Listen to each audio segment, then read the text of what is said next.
Well, this may be the end of it for me. I'm looking up ahead and there's water, and I have never crossed water on the Nomad.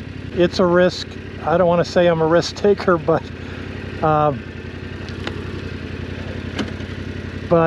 here goes.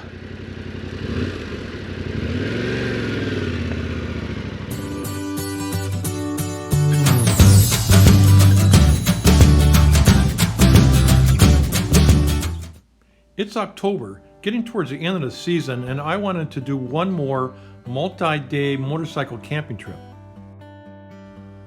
I decided to go explore Hart Mountain in the Oregon Outback. The Oregon Outback is one of the least populated and most remote regions of the continental United States. At approximately 32,000 square miles, it's the size of South Carolina. With the exception of the small outlying towns of Burns and Lakeview, the population of the Outback is only 32,000 people. Human population is centered around small crossroad towns or large sprawling ranches. The region is dominated by high desert mountains and valleys. Much of the land is federally owned and managed by the Bureau of Land Management and the U.S. Fish and Wildlife Service. Travelers in the area need to be very resourceful, as there are very few gas stations and stores to buy any provisions. I've only lived in Southern Oregon for 5 years, but I was really excited to get back to the Outback and explore this vast, unpopulated region. I enjoyed traveling solo, and I knew I wouldn't have to deal with the throngs of people that often visit our wonderful national parks. Come join me on my adventure to the Oregon Outback.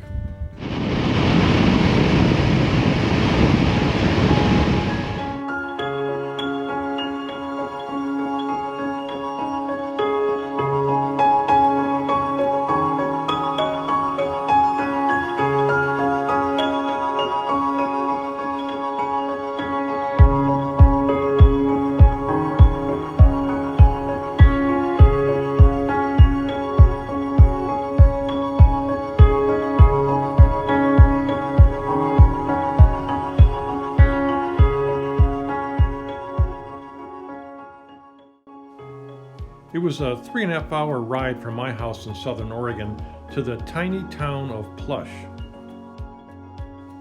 The Hart Mountain store is the only place to get provisions or gasoline for many miles in this region.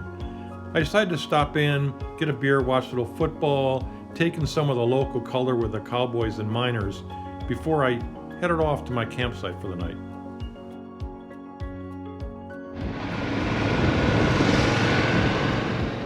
Hart Mountain is a national antelope and wildlife refuge. Camping is limited to designated sites and designated campgrounds.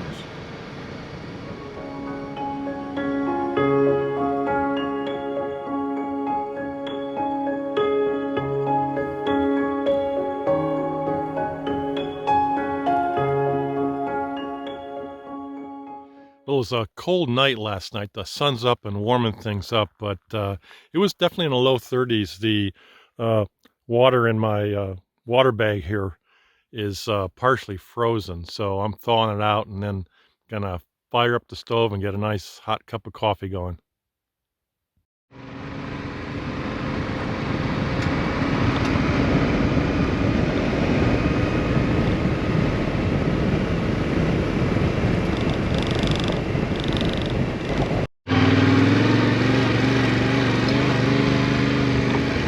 Well, this morning I decided to just go out for a couple hours from camp and explore this area that's called Warner Ponds.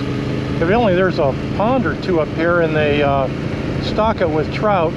So I'm just going to go up and take a look at it. I did bring a fishing rod, and if it looks okay, well, maybe I'll try fishing a little bit. I made it up to Warner Pond. It's Got a kind of a tricky road. I almost lost it coming up here on a couple of loose rocks, but I'm fine. It's got a little fishing pier, and it's a small pond, as you can see. A lot of vegetation in it, so going to be really tough to fish. Oops, I just saw a fish rise right there, though.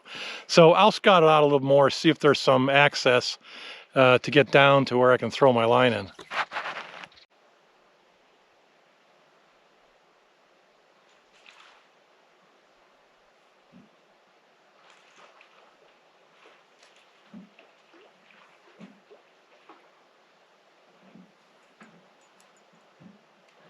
Well, it looks like a little rainbow trout. It's I think there might be some bigger ones than this guy in here, but I'm gonna go ahead and take them off and throw them back. He's fine. I'm not gonna keep any fish. I usually don't keep fish anyhow, but I have no way to cook them.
Well, the road is all gravel, which is pretty good, but it's washboardy, so I'm slipping and bouncing all over the place. I'm just going to keep my speed at around somewhere around 25 miles an hour. I should be fine.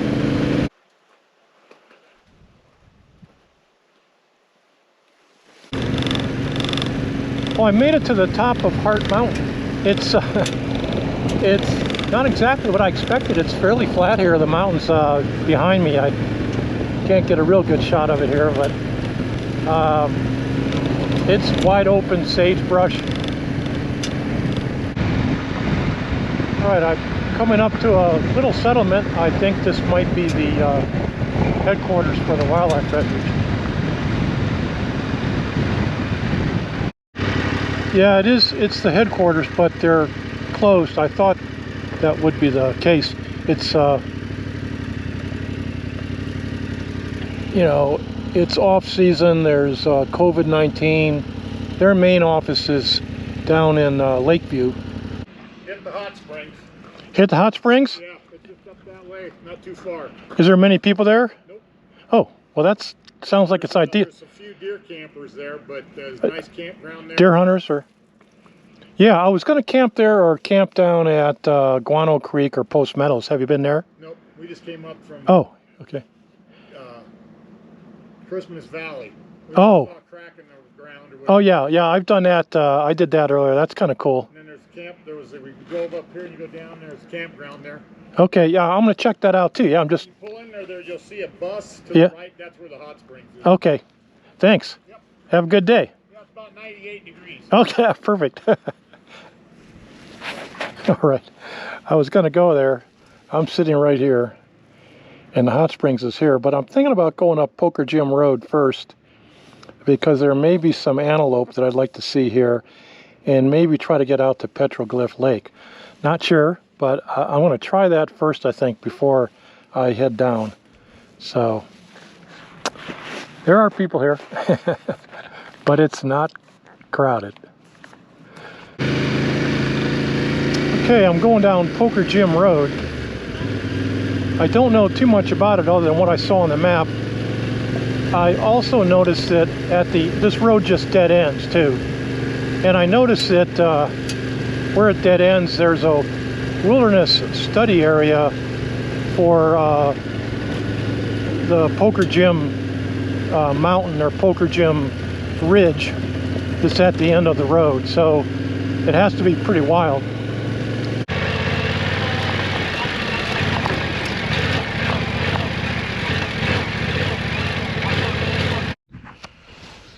Wow, well, that's about as challenging of a ride as I've had. I managed to smack a rock a little while ago, hit my bash plate, which I think is fine, but it sent me up and off the road and almost tipped over. My balance was pretty good and I was able to stabilize myself.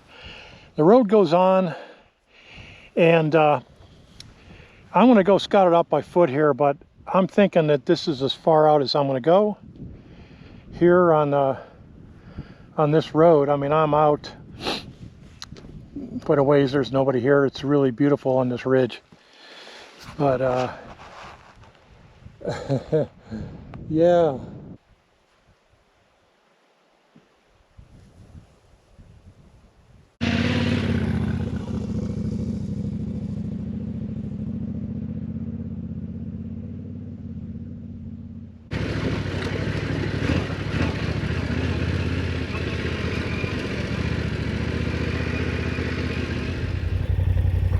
Alright, I made it out back on sort of more of a main road here. I'm going to head down this road. It's going to head to the hot springs that one gentleman was talking about.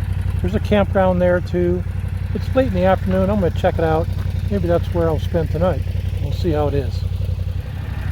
Well, it looks like this beautiful valley here is where the hot springs are. It looks like a campground, so that's my destination. Looks nice. I made it to the hot springs, and there's a big spread out campground here. There's actually quite a few people here, a lot more than I thought there was going to be. There's only a few open camp spots.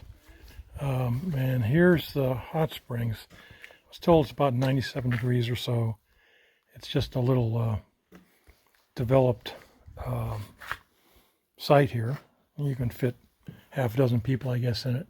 But, you know, there's quite a few people scattered camping, so not sure, might not stay here. I decided not to spend the night at the hot springs campground. There was quite a few people scattered on a number of different loops and spurs to the campground.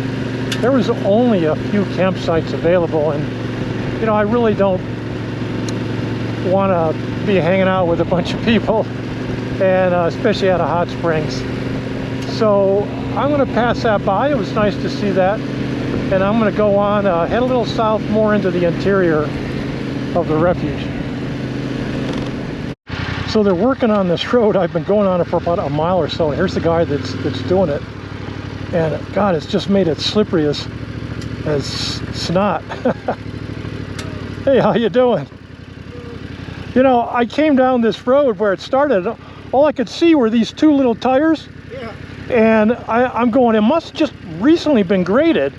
And then I ran into you, and I said, oh, you're the guy doing it. What's that? Yeah, so you're the guy that's grading it, yeah. And that's probably your tires. Yeah. So I thought, well, there's no cars here. Yeah, it's the rock grade. And it is, on this bike, it's slippery. It's like snot.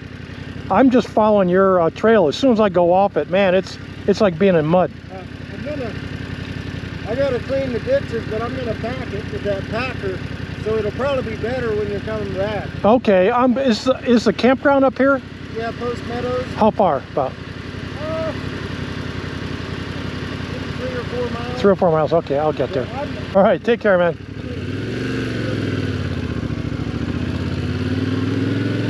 I've been going down this road, and it is slippery as snot, and all I see is these two little bitty tires, and I'm wondering what the heck's going on. Somebody graded this road, but there's been no one down it, and those tires are from his grader, not from a car, and I got to follow that tire, because if I get off of this tire, it's like going through mud. It's just like, it's really slippery. Well, I'm going along here, and that was the only car or anything I've seen since I left the hot springs. Seen nothing. The sun setting, and I got to get to this campsite down here somewhere. I'm hoping it's right down on the bottom of this road. It's still a rough and slippery road. It's just like going on mud, so I can't go very fast, which is part of the issue. Well, I made it down to Post Meadows campground. There's nobody around as I expected. It's sun is setting just in a few minutes, and it's just kind of an open area. I think it's an area where ranchers and hunters and other folks with cattle and horses come. I don't think it's usual camper. The road is so rough getting in here anyhow. It's going to keep a lot of them out. Oh man, that feels good. I've got one of my favorite camp meals when I do trips like this is a can of Dinty Moore stew. Just kind of brings back my youth, I think, is part of it, but it really tastes good when I'm out here camping. Just, you know, one can, that's all it takes. And a little bit of a black box wine. And I've got some nice almonds and a sunset. No one's here, which I kind of like. Hopefully it stays that way tonight, but this is a special area, I'll tell you. It's just the vastness of the Oregon Outback. It's just amazing. People think of Oregon as being this wet area with big trees, but most of Oregon is really nothing like that at all. Really a wonderful place.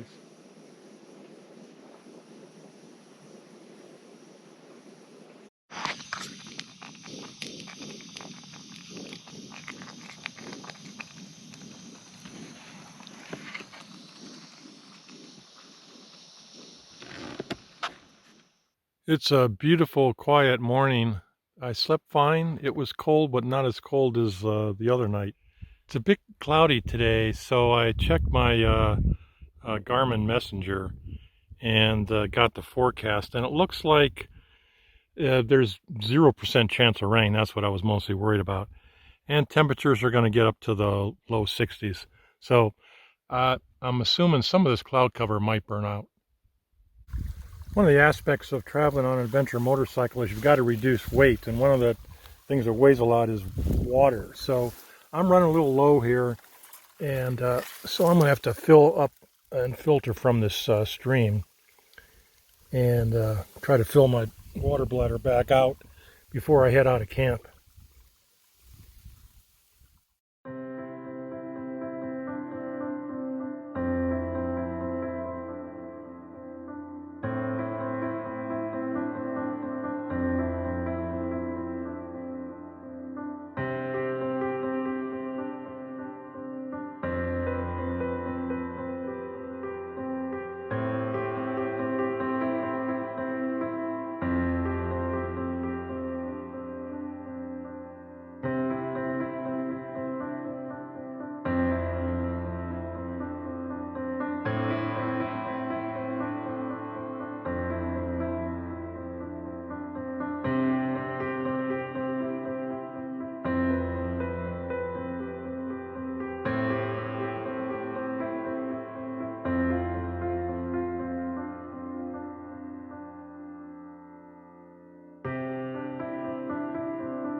Well, this may be the end of it for me. I'm looking up ahead and there's water, and I have never crossed water on the Nomad, and I don't think this is a good spot for me to try to do it. So I'm probably just gonna turn around right here, but let me park it for a little bit and check this out.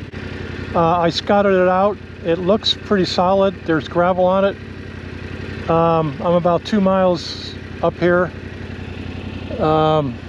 It's a risk. I don't want to say I'm a risk taker, but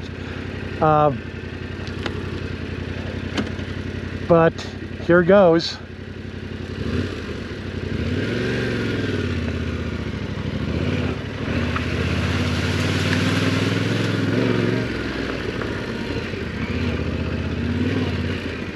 Well, that was easy. I had no problems. I kind of walked through it. I stepped through with my boots and made sure it was solid. I picked a line, wanted to make sure that I didn't speed through it, but that I had enough power so I didn't bog down should it get a little slippery. So that was my successful first ever water crossing on the Nomad. Okay, the road up ahead gets a little dicey, and I scouted it out for about 100 yards, and I could hear my dear old mother say, you know, Bruce, you've been pressing your luck a little much the last couple of days. Why don't you take it easy? And so I'm going to take that advice. It's kind of in my head right now, and leave the Nomad right here. I've only got another mile or two maybe, and it's a good day for a hike. So I'm going to go ahead and walk the remainder of the road, play it safe. I've been using some luck the last couple of days, some lucky skill, let's say. So anyhow, here I go. My goal today was to go visit the remnants of the Calderwood Ranch on the far southwestern portion of the Refuge. The Calderwood Ranch was one of dozens of ranches that were created as a result of the 1862 Homesteading Act. This remote ranch had been occupied as late as the 1990s. I was fascinated to imagine who would live in such a remote and harsh area miles from civilization.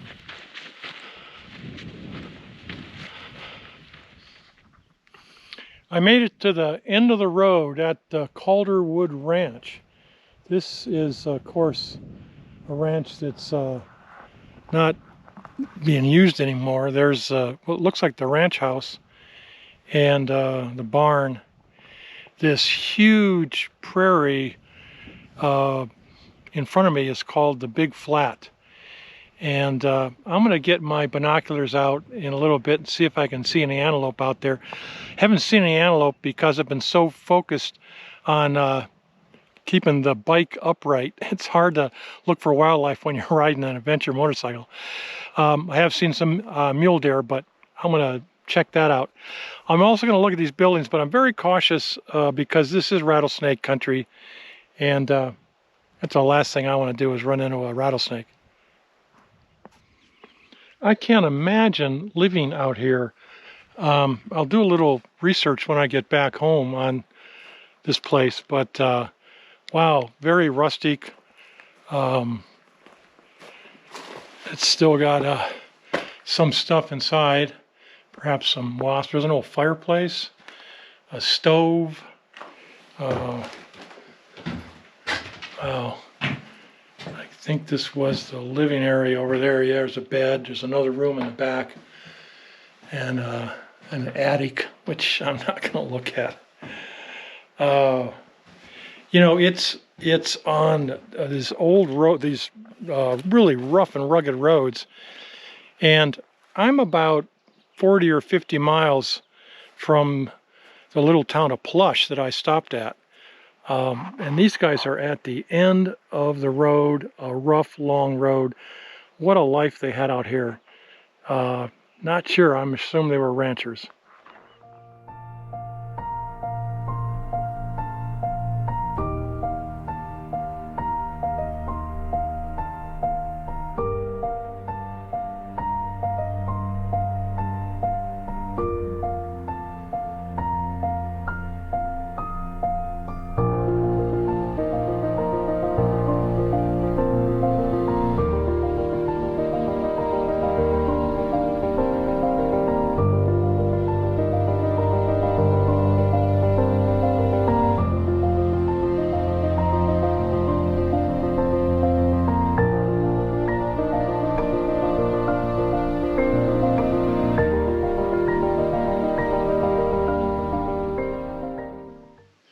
Well, I can see the antelope pretty clearly with my binoculars. There's a herd grazing out in this big open area. There's got to be, I'd say, 25 or 30. What's interesting is crossing this big basin, I saw another animal. I see him. I'm looking at him right now. And it is a wild horse. It's a horse all alone crossing across this basin. The antelope don't seem to be bothered by it. And I see some more animals way off in the distance, but there's a wild horse there too. What an incredible place. Just and I'm here all alone. There's no one within miles and miles of me, which is kind of the way I like it a lot of times. Wow. All right, that was a lot of fun visiting that old ranch house. Wow, rustic. That would have been a very pioneer type life. Well, I'm heading out. I'm gonna have to cross the water again here, but I'm gonna stop and get some more water, fill it up before I head on to my next location.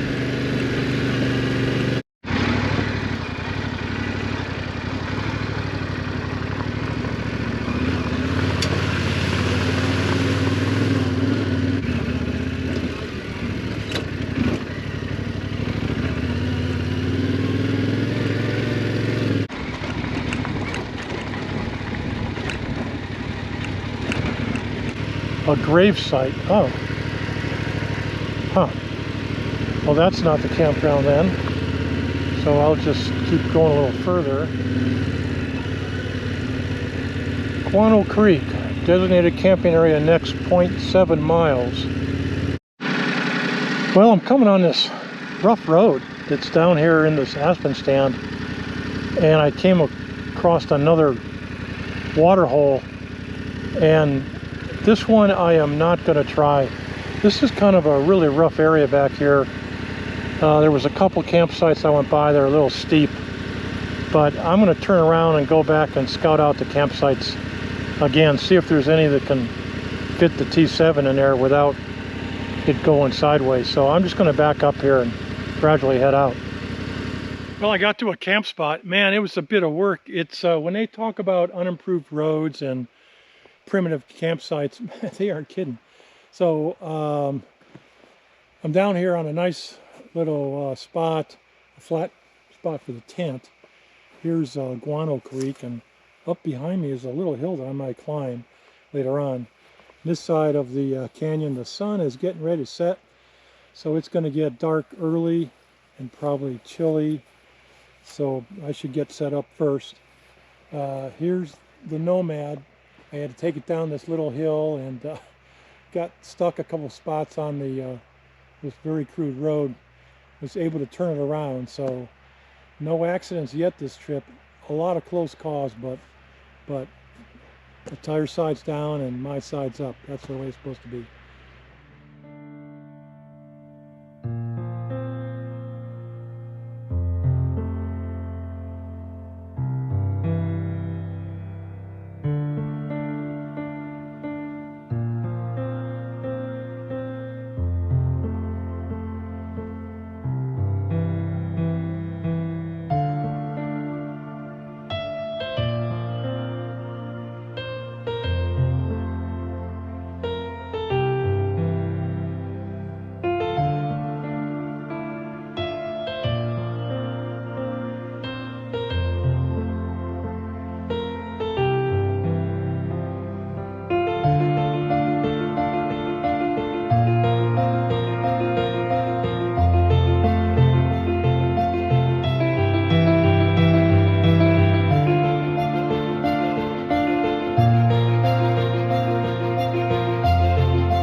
Boy, cold beer.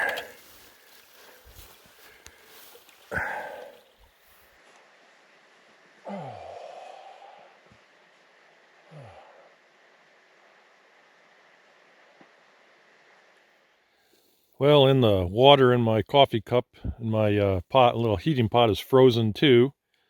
I'll have to thaw that out to get some coffee. Well, I got the Nomad all packed up, ready to go. I'd really like to stay longer because it's really nice out here, but I have two issues. One is I'm out of food, and number two is the Nomad here is almost out of gas. I figure it's about 50 miles if I take a direct route to get back to Plush, and I'm hoping I've got 50 miles of gas left in. We'll see. I did bring a couple of spare fuel bottles, which will get me maybe another 15 miles if I need to be. It is the weekend though, so there's people out, and if I should run out of gas, I'm sure somebody will stop by and help me, but I don't want that to happen. So here we go, another adventure.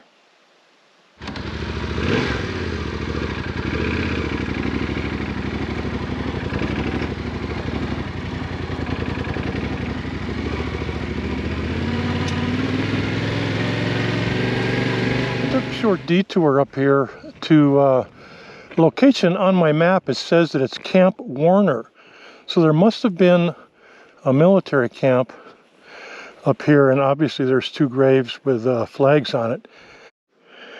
The other thing that's interesting here is these graves have been adorned with live ammo and spent ammo. There's coins here, beer cans, shotgun shells. What's surprising is the live ammo and the coins. I don't quite get it. Here's a full can of Coors beer, a comb, an arrow. I'm not sure what people are skull. I'm not sure what people are thinking that these young men that died in the 19th century, you know, how they relate to all this stuff, but I guess people see things in different ways.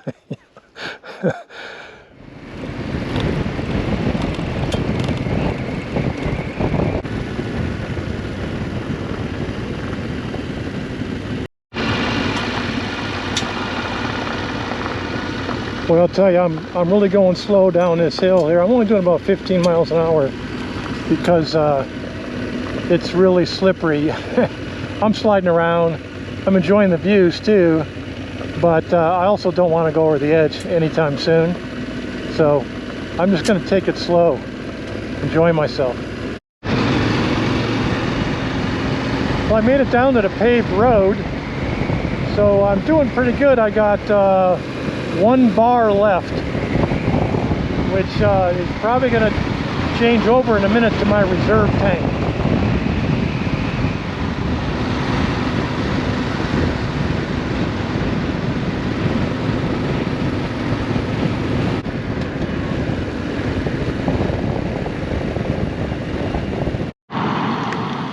Hey, how do I get to your Plush?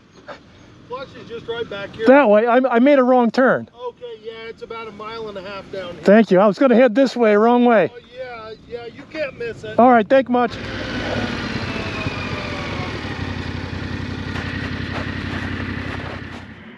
A little town of Plush has a general store, post office. That's about it, but they do have gas, so which is good because there's no other gas station around for miles and miles.